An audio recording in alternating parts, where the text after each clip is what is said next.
Hello everyone, today I'm going to show you how to enable siteground email forwarding. Just tap on my Safari browser, and before creating your account you will have to purchase the plan for startup. And if you want to buy the premium or subscription of siteground, please go through the link in description. You will get a referral code from me after logging in. To access the forwarding menu, go to your site tools, email and forwarders.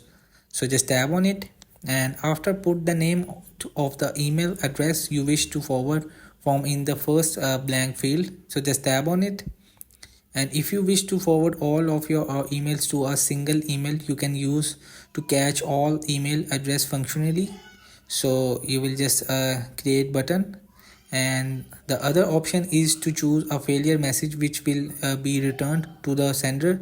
This could be done from the discard tab.